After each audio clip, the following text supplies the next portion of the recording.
प्रदेश में हाल फिलहाल बीजेपी की डबल इंजन सरकार यानी भजनलाल सरकार सत्ता में काबिज है। जब से सत्ता में सरकार आई थी तभी से धरने और प्रदर्शन और आंदोलन शुरू हो गए हैं।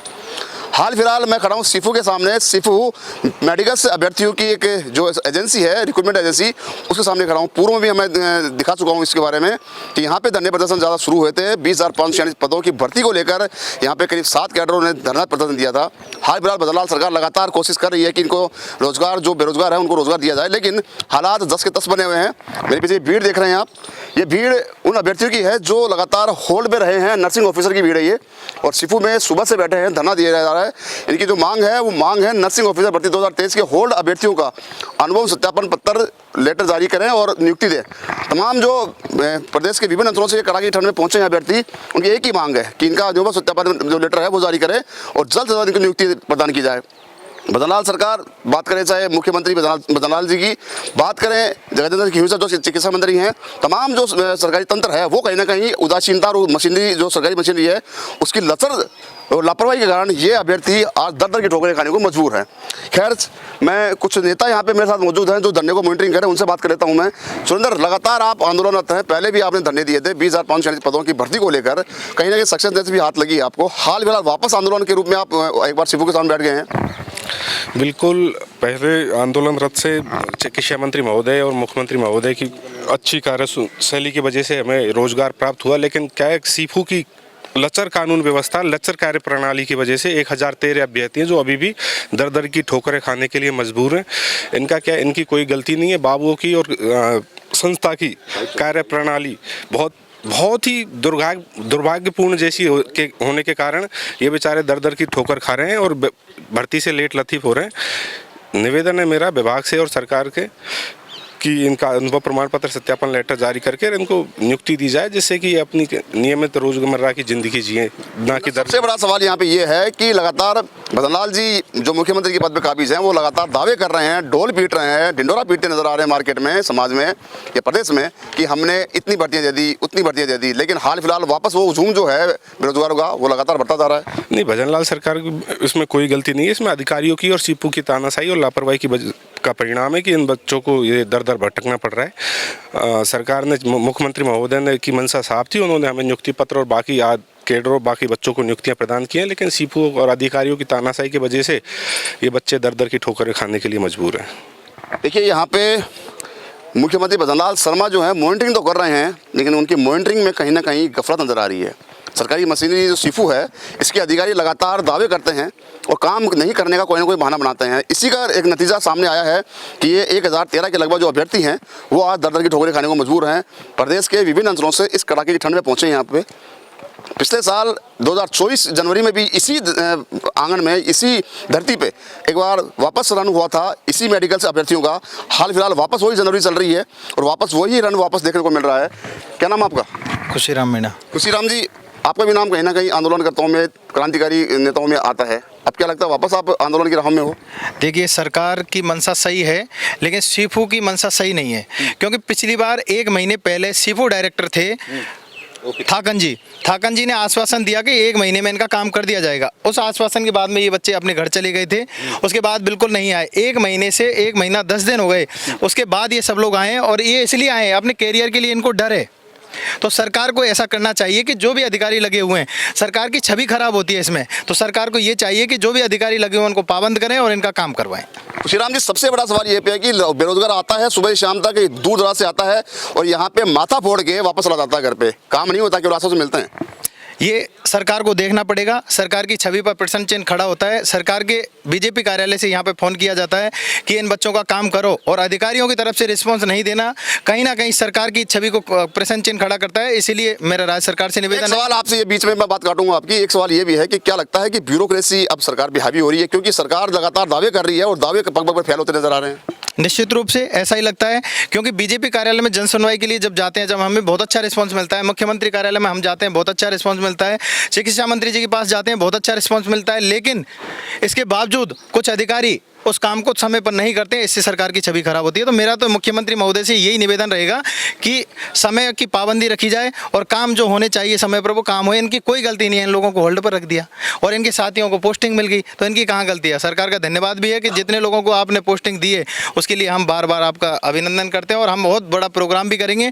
लेकिन ये छोटी सी लापरवाही के कारण 1000 लोगों का परिवार चिंता में ग्रस्त है। तो सरकार से यही निवेदन है कि इनका समाधान अतिशीघ्र करवाने का श्रम करें। देखिए, सरकार लगातार दावे कर रही है, लेकिन बात वही घूम फिर के वहीं पे आती है कि सरकारी मशीनरी की जो लचरता है या यूँ कहे कार्य प्रणाली पर सवाल उठते हैं, वो कहीं ना कहीं सही साबित हो रहे हैं। पग पग पर इनके दावों की पोल खुल रही है। हाल फिलहाल स्थिति ये है कि वापस एक रण का मैदान छिड़ने वाला है सिफू के सामने। मेरे साथ और भी कुछ मौजूद हैं। क्या नाम आपका? गोपेश्वर शर्मा। ओपेश्वर, आप क्यों खड़े हो यहाँ पे, क्यों आए हो, कहाँ से पहुँचे हुए बता दीजिए। मैं भरतपुर से आया हूँ साहब, और हमारा फिजिकल हैंडीकैप की वजह से होल्ड में रख रखा है और अभी तक उसका कोई सॉल्यूशन नहीं है, कोई हमको संतुष्टिपूर्ण जवाब नहीं मिला। आप मिले अधिकारी मिले थे, लेकिन हमसे एक एप्लीकेशन लिखवा ली, उसके बाद में आज तक कोई जवाब नहीं मिला। आप फिजिकल हैंडीकैप्ड हैं? जी। तो अब आपको लगता है कि आपका यहाँ पे आना कहीं ना कहीं साकार होगा? मुझे तो नहीं लगता सर। क्यों? क्योंकि कोई रेस्पॉन्स ही नहीं मिल पा रहा, तो इसलिए कोई साकार नहीं है। और जब ये सभी भाई अगर यहाँ पे धरने पे बैठेंगे, सरकार को जब उनकी आंखें खुल पाएंगी, ऐसे नहीं खुलने वाले। आप थोड़ा सा मायूस हो रहे हैं, इमोशनल हो रहे हैं। मेरा कहने का मतलब ये था कि आप इमोशनल ना होएं। सबसे बड़ा सवाल यहाँ पे कि हैंडीकैप के लिए आंदोलन करना बहुत बड़ी चुनौती काम है। बिल्कुल, इसमें अभी 25 लड़के बाकी हैं और उनकी मेडिकल रिपोर्टें ही इन्होंने ही करवाई थी और वो पता नहीं इनके पास से कहाँ गायब हो गई। अब हमारे लिए क्या है कि दोबारा कराएंगे कि नहीं कराएंगे या क्या होगा आगे, हमको कुछ पता ही नहीं है। तो आपको ये किसने कहा गायब हो गई? यहाँ पे कह रहे हैं आपका डाटा मिसमैच हो गया, बर्बरली बोलते हैं, लिखित में तो कोई देता नहीं है। कोई चीज़ अगर अब हमारे को लिखित में मिले तो हम संतुष्ट हों। बिल्कुल बिल्कुल। अगर अपन मुँह से बोल रहे हैं और वो उस चीज़ पे कायम नहीं है और वो तारीख भी निकल जाती है, उसके बाद में भी मतलब आश्वासन आश्वासन आश्वासन केवल यही मिलता चला आ रहा है और कुछ नहीं है। देखिए, सरकारी मशीनरी का कारनामा, फिजिकल हैंडीकैप जो अभ्यर्थी है उनका डाटा मिसमैच की इनको बात की जाती है। इनका साफ साफ कहना है कि लिखित में हमको दिया नहीं जाता, मुंह से हमको बता दिया जाता है मौखिक रूप से, जिसका कोई तथ्य नहीं है। सही बात है कि ये माथा फोड़ने आते हैं और एक मंदिर का घंटा समझ के बता के चले जाते हैं वापस। कब तक? ये देखिए ये एक जो महिला है, मेरा 2020 सीएचओ में हुआ, उसमें मेरे को मेडिकल में निकाल के बाहर कर दिया। इसमें भी मेरा 2 बार मेडिकल कर दिया। पहले फाइनल लिस्ट आई थी 8,000 की, उसमें तो मेरे को फाइनल कर दिया, फिर दोबारा अभी मेडिकल करके फिर वापस निकाल दिया। और अब बोलते हैं रिपोर्ट ही नहीं मिली हमें तो मेडिकल से, मेडिकल बोर्ड से वहाँ से सूचना नहीं मिली। अब कोई रिस्पॉन्स नहीं दे रहे। तो अब क्या रणनीति रहने वाली है आपकी? अब सर पता नहीं अभी आगे क्या करने वाले हैं। मेडिकल बोर्ड से दोबारा मेडिकल करवाएंगे या पोस्टिंग देंगे नहीं देंगे, हाँ या ना, एक बार दे देना, हमको क्यों परेशान करते हैं। मेरा तो यही कहना है कि हम लोगों को परेशान ना करें, बस यही प्रार्थना है। देखिए, कितनी बड़ी विडंबना है कि महिला दिव्यांग जो है लगातार, पर पीएच वाले कितना गए, नॉर्मल तो फिर भी सहन कर सकता, पर हम लोग कितना, मैं 4 साल से 2020 से भटक रही हूँ, बार बार मेडिकल करके फिर निकालते। देखिए विडंबना, देखिए सरकार की, निर्दयी सरकार, कितनी बड़ी विडंबना है कि एक दिव्यांग जो है महिला कैंडिडेट यहाँ पे अपने आंसू रो रही है और सरकार जो है हमेशा दावे करते फूल ही नहीं संवारी। ये विडंबना कहेंगे इसको। मैं दिखाना चाहूँगा, एक बार तस्वीर दिखाएं कैमरा पर्सन से कि जो ये तस्वीर है वो भयानक एक आपको इमोशन करने वाली है तस्वीर है। अगर ये बदलाल जी इस तस्वीर को देख रहे हैं आप, तो कहीं ना कहीं इनको संज्ञान लीजिए, इन छात्रों की, अभ्यर्थियों की आवाज़ सुनिए, जिससे कि इनका जो दिखाएं, बिल्कुल दिखाएं इसको, जिसको, क्योंकि ये आंसू जो है वो आंसू है कि लाचारी और सरकारी मशीनरी की ढिलाई जो है उनका खामियाजा ये भुगत रहे हैं। मैं बार बार कहता हूँ, मेरी खबरों में, हर खबर में कहता हूँ, हर कवरेज में कहता हूँ कि बदनलाल जी आपके बस की बात नहीं है और नहीं संभल रही सरकार, तो आप इस्तीफा देके दूसरे को मुख्यमंत्री बनाइए, जिससे कि इन बेरोजगारों का तो कुछ भला हो, क्योंकि दर दर की ठोकरें खाने को मजबूर हो रहे हैं। इतना पैसा इनके पास नहीं है कि रोज यहाँ पे आएँ और मंदिर में दोग देके चले जाएँ। अधिकारी इनके लिए भगवान हो चुके हैं भी हाल में, कलयुग के भगवान जिसको कह सकते हैं अपन। चलिए खैर, मैं और भी बात कर लेता हूँ। क्या नाम आपका? मेरा नाम नवल गुजर है, झालावाड़ डिस्ट्रिक्ट से। नवल, क्यों पहुँचे यहाँ पे? सब 6 दिसंबर को हमारी अंतिम वरीयता सूची आई थी, उसके बाद में इन लोगों ने 1000 के लगभग कैंडिडेट को होल्ड पे डाल दिया है। 6 दिसंबर के बाद में लगभग अभी 1.5 से 2 महीने होने में आएंगे।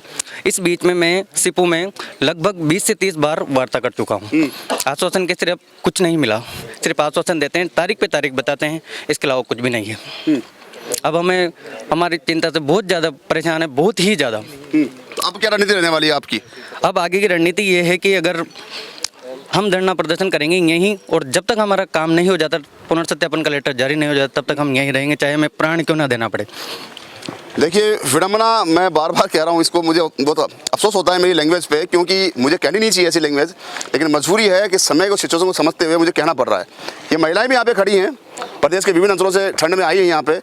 एक महिला और एक दिव्यांग के लिए तो आंदोलन करना और अपनी नौकरी के हक के लिए आंदोलन करना बहुत बड़ी चुनौतीपूर्ण कार्य है, लेकिन हाल फिलहाल खड़ी हैं। मैडम क्या नाम आपका? मेरा नाम पूजा शर्मा है। कहाँ से पहुँची पूजा? मैं ब्यावर से हूँ। क्यों पहुँची यहाँ पे? सर है ना, हमारा 53 दिन हो गए आज, हमारा लेटर जारी नहीं हुआ अभी तक अनुभव सत्यापन का। और ऐसे हमारे साथी है जो बाकी, उनको सबको ज्वाइनिंग मिल गई है। जैसे हमारे रिश्तेदारों को पता चलता है कि उनको ज्वाइनिंग मिल गई है, तो वो ऐसे बोलते भी बेटा तेरा कहाँ हुआ है, जो भी कॉल करता है ये पूछता है भी तेरा काम है। हम इतने मानसिक परेशान हो गए हैं कि हम ये भी नहीं बता सकते कि हमारा हुआ ही नहीं, या हम ये भी नहीं कह सकते कि हमारा हो गया है, क्योंकि हमारे पास ज्वाइनिंग ही नहीं है। और जो हमारे साथ वाले उनकी तो ज्वाइनिंग हो गई है। हमारे भाई, कुछ भाई और बहनें ऐसे भी हैं जो रात को नींद नहीं आती उनको, इतने परेशान हो गए हैं कि वो रात को नींद की गोलियां लेके सोनी पड़ती है उनको, इतने मानसिक परेशान हो चुके हैं। और यहाँ हमें तारीख पे तारीख दी जा रही है, ना कि हमें ना आश्वासन दिया जा रहा है भी हाँ इस दिन कंप्लीट हमारा काम हो जाएगा। बस मैं यही कहना चाहती हूँ भी आज अगर हमारा लेटर जारी नहीं होता है तो हम यहीं बैठ के हम यहीं धरना प्रदर्शन करेंगे, चाहे कुछ भी हो।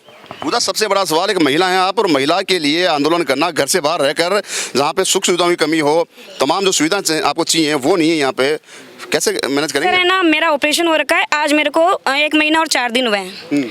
और मेरे आज घर में शादी, मेरे देवर की शादी है, और आज मैं बारात गई है आज। लेकिन फिर भी मैं यहाँ आई हूँ ताकि मेरी ज़िंदगी का सवाल है, मुझे मेरा ये नौकरी चाहिए मुझे, क्योंकि मेरे परिवार वाले मुझे बोल बोल के परेशान कर चुके हैं। मतलब वो खुद परेशान है कि ये हमारी बच्ची झूठ बोल रही है या सच बोल रही है। हमारे साथ वालों का सिलेक्शन हो गया है और इनका क्यों नहीं हुआ है? अगर नहीं हुआ तो क्यों नहीं हुआ है? हमें उससे ये भी नहीं कह सकते हम होल्ड है, ये होल्ड होता ही गया है, क्योंकि हमारे सारे डॉक्यूमेंट्स क्लियर है, हम फर्जी नहीं है, हमारे किसी चीज़ में कोई कमी नहीं है, तो ये होल्ड होता ही क्या है? हमें उन्हें भी नहीं समझा पा रहे और हम खुद परेशान हैं, हमारे सारे परिवार वाले परेशान हैं। तो आप ये रणनीति क्या रहने वाली है? सर यही रहने वाली है, जब तक हमारा लेटर जारी नहीं हो जाता है तो हम यहीं बैठ के धरना प्रदर्शन करेंगे। उधर वापस टेंट लगेगा यहाँ पे? जी सर, लगेगा सर टेंट। अगर हमारा मिला के आर पार के मोड में हुआ? हाँ, अभी आर पार के मूड में आए हैं हम। देखिए तमाम दावे जो हैं वो सरकार के फेल हो चुके हैं। पूर्व में विधानसभा चुनाव का इनको हवाला दिया गया, बाद में लोकसभा चुनाव का इनको हवाला दिया गया, फिर बाद में आचार संहिता उपचुनाव की लगाई, और तमाम जो हवाले दिए गए वो सारे हवाले फेल हो गए। हाल फिलहाल वापस एक बार यहाँ पे ज़्यादा मिर्चने वाली है। कुछ समय बाद मैं दिखा दूंगा मैं आपको, मैं यहाँ पे बिल्कुल रोज़ाना आऊँगा, रोज़ाना कवरेज करूँगा जब तक इनकी मांग पूरी नहीं होती। एक देखिए तस्वीर देखिए एक बार, एक नन्हे से मुन्ने से मासूम को यहाँ पे लाया गया है इसलिए कि उनके परिवार में कोई इनका जो परिजन है उसकी नौकरी बकाया है, और वो हक मांगने यहाँ पे पहुंची है। मैं बात करूंगा जरूर उनसे कि मैडम क्या नाम आपका? जी सर, रतन सेनी मेरा नाम, मैं बूंदी डिस्ट्रिक्ट से हूँ।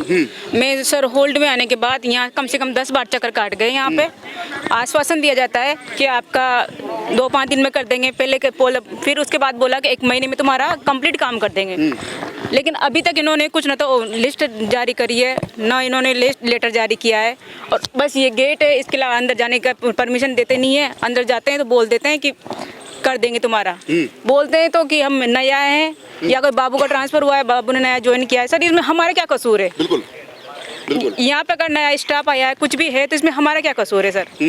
हम लोगों को बिना वजह होल्ड किया है, ना तो हम हमारे घर वालों के बोल सकते हमारा नंबर आ गया, ना हम ये बोल सकते नहीं हमारा नंबर नहीं आया। उनको बोले तो क्या बोले, गांव वालों के क्या बोले? इन बच्चों को इन सर्दी में कितने मतलब अभी देख लो, अब हम यहीं हैं और जब तक लेटर जारी नहीं करेंगे। सबसे बड़ा सवाल, एक बच्चे को, मासूम को लेके आई हैं आप, इसको पता भी नहीं है कि मैं कहाँ जाऊँ, नहीं सर, और आप इतना बड़ा रिस्क ले रही हैं इस सर्दी में। सर ये लोग ये नहीं समझते, हम लोग छोटे छोटे बच्चों को लेके आए, इनकी तबीयत खराब होना क्या है, लेकिन ये लोग इस चीज़ को कतई नहीं समझ रहे कि बच्चों का ये लोग इनका सब इनका देख रहे हैं। हमारा न तो लेटर जारी कर रहे हैं, न कुछ कर रहे हैं, ये झूठी आश्वासन दे देते हैं कि हम 1 महीने में कर देंगे, 2-5 दिन में कर देंगे, तारीख पे तारीख दे रहे हैं। इन्होंने पहले 17 तारीख दी थी, अब 20 तारीख दे दी, और अभी तक भी कुछ नहीं है। देखिए विडम्बना क्या कहें इसको, अब सारा माजरा जो समझ पा रहे होंगे आप, देख पा रहे होंगे कि किस प्रकार की विडम्बना यहाँ पे प्रदेश में, राजस्थान में हुई है कि एक मासूम को यहाँ पे धरने पे आना पड़ रहा है आंदोलन के लिए। वो इसलिए कि उसकी मम्मी अपनी नौकरी मांगने सिफू के गेट पे पहुँची है। बाकायदा इन्होंने एक पंपलेट हाथ में ले रखे हैं जिसमें साफ साफ लिखा है नर्सिंग ऑफिसर भर्ती 2023 के होल्ड अभ्यर्थियों का अनुभव सत्यापन लेटर जारी करें और नियुक्ति दें। लेकिन शायद ये बात यहीं तक सीमित है। इस गेट के अंदर भी पता नहीं है कि बाहर कोई हंगामा भी हो रहा है, धरना भी चल रहा है, या फिर ये भी पता नहीं है कि प्रदेश के विभिन्न अंचलों से कई सैकड़ों अभ्यर्थी यहाँ पे अपनी नौकरी या हक मांगने पहुँचे हैं। मैडम क्या नाम आपका? संजू। संजू कहाँ से पहुँचे? नागौर से। क्या मामला वापस लड़ने में आ गया आप? Yes sir. क्यों? क्योंकि हमें 1.5 महीना इंतज़ार करते हुए हो गए, हम बहुत थक गए हैं, हम बहुत ज़्यादा डिप्रेशन एंजाइटी में चले गए। हम देख रहे थे भाई देखिए अभी हो जाए, इतने दिन हो गए निकल गए, हमें बर्दाश्त नहीं हो रहा। अब आज हम यहाँ पे बैठ गए, सबर की इंतहा हो गई है। बिल्कुल हो गई है सर। और हम घर से बाहर निकल के आए हैं, तो यहाँ से लेटर जारी करवा के इनसे मांग क्या रहे हैं? ओनली फॉर एक लेटर जारी करवाने की मांग रहे हैं। इनसे कोई धन दौलत या इनसे कोई अच्छी चीज़ थोड़ी मांग रहे हैं। जो जायज़ है वही तो मांग रहे हैं ना, तो फिर ये दे क्यों नहीं रहे? हम तो यही पूछ रहे हैं कि इनको देना चाहिए नहीं देना चाहिए, बस यही बात करना। हर महिला से सवाल होता है कि आप महिला हो और आपके लिए आंदोलन करना बहुत बड़ी चुनौती है। क्या करें सर, मजबूर है हम, मजबूरी से घर से निकल गए। ऐसे किसी को शौक नहीं होता कि हम घर से बाहर यहाँ पे रोड पे बैठे, और हमारे घर वाले भी ऐसे भेजने के लिए ऐसे शौक नहीं है उनको कि घर में यहाँ से भेजें, लेकिन हम मजबूर हो रहे हैं तभी तो यहाँ आए, नहीं तो ऐसे थोड़ी आते हैं यहाँ पे। बस यही कहना चाहते हैं। बदलना क्या कहेंगे? हम तो यही कहेंगे कि सर हमारा लेटर जारी करवा दो जल्दी से जल्दी, हमें ज्वाइनिंग दे दो। आपसे कुछ नहीं मांग रहे, हम एक ही चीज़ मांग रहे हैं कि जो हमारा हक है वो हमें दे दो, बस और कुछ नहीं चाहिए हमें। जो हमारा हक है वो हमें दे दो और कुछ नहीं चाहिए। हम घर से बाहर आए हैं, हमारे परिवार वाले कितने डिप्रेशन में वो सोच रहे होंगे हमारी बच्ची खाना खाई नहीं खाई, रोड पे बैठी है, कहाँ बैठी है, उनको भी टेंशन होती होगी। लेकिन करे क्या, हम करें क्या, घर वाले क्या करें, मजबूर है। जब वोट मांगने आते हैं तब तो ऐसे बोलते नहीं है कि हम आप ऐसे करो और ऐसे बीजेपी सरकार आएगी, कांग्रेस सरकार आएगी। हम थोड़ी सोचते हैं ऐसे, हम तो ऐसे सोचते हैं कि जो भी सरकार आए हमारा काम करे। बस हम तो यही चाहते हैं उनसे कि हमारा काम जल्दी से जल्दी करे, हमें लेटर जारी करवा दो। उनसे कुछ नहीं मांग रहे और कोई भीख मांग नहीं रहे उनसे, जो हमारा हक है वही मांग रहे हैं। बस यही चाहते हैं हम तो सर। प्रधानमंत्री मोदी कहते हैं बेटी पढ़ाओ बेटी बचाओ, लेकिन हालात ये है कि पढ़ी लिखी बेटियां रोडों पे बैठी हैं। कितनी बड़ी विडंबना है प्रदेश राजस्थान की।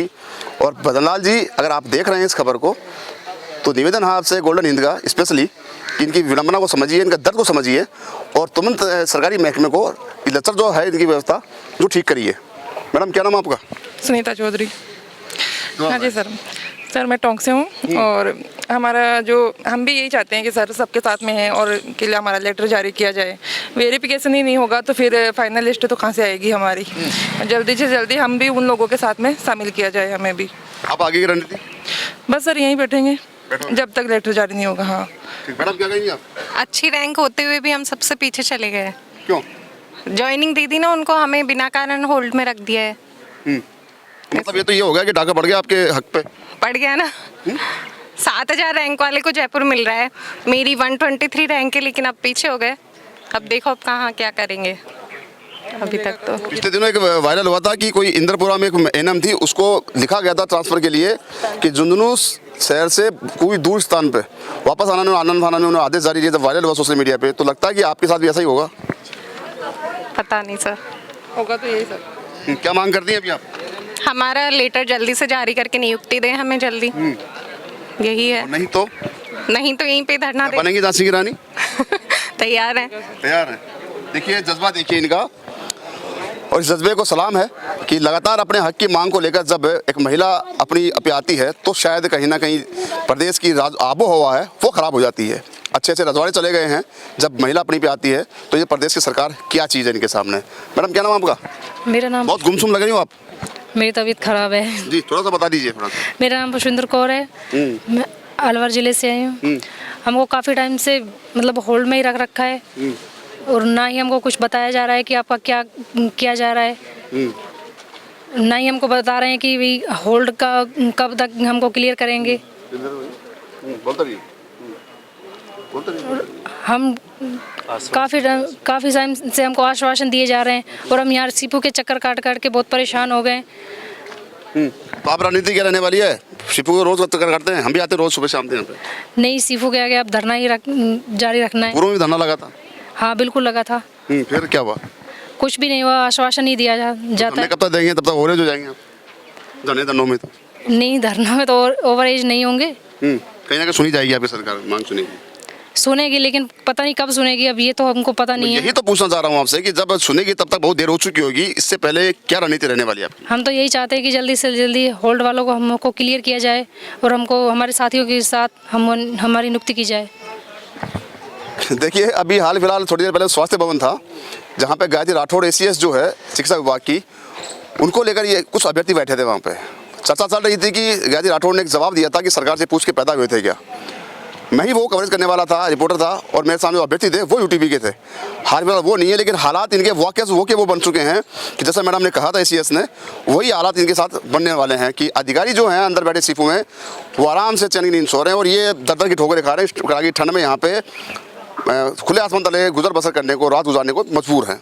मैडम, क्या नाम है आपका? सुमन। बैठा लीजिए थोड़ा सा इसको, जिससे क्या पता लगे कि बताइए।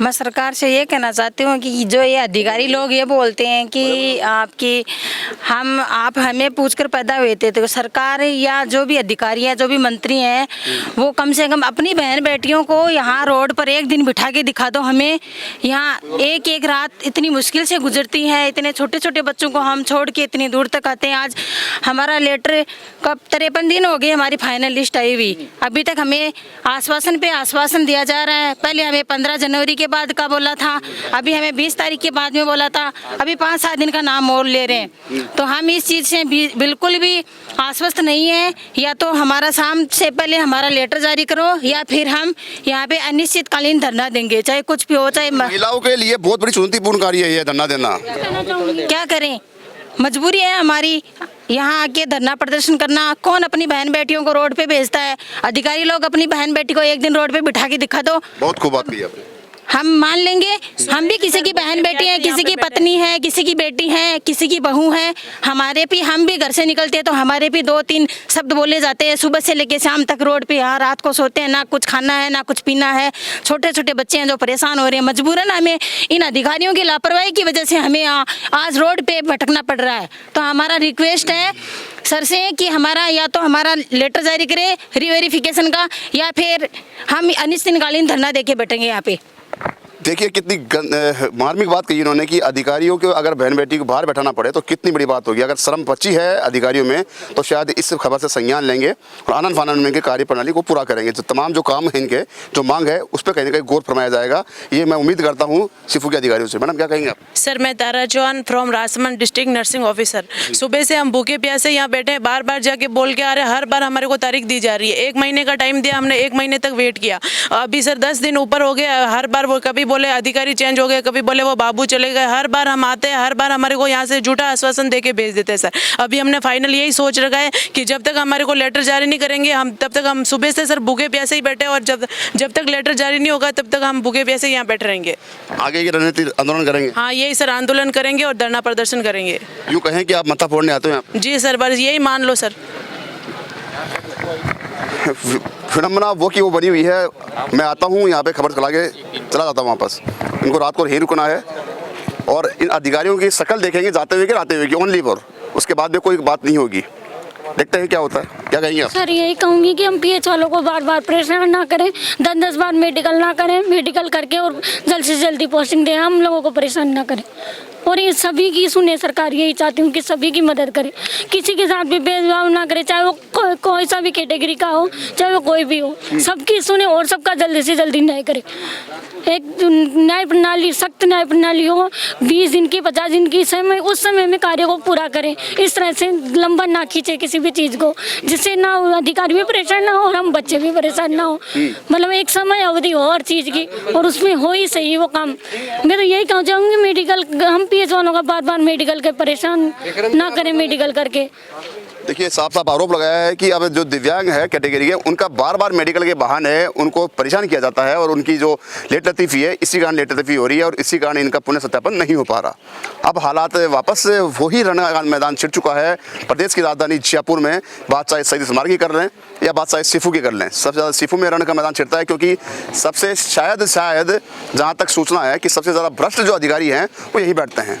अब अगर अधिकारियों में ज़रा शर्म है तो कहीं ना कहीं इन जो अधिकारियों का जो कैडर्स हैं, ये अभ्यर्थी हैं, इनकी संविधानों को देखते हुए कहीं ना कहीं इनके जो मांग है उन पर ध्यान देकर इनके कार्य को तुरंत गति प्रदान करें। सोई कैमरा पर्सन राकेश वर्मा के साथ संदीप अग्रवाल, गोल्डन हिल्स, जयपुर।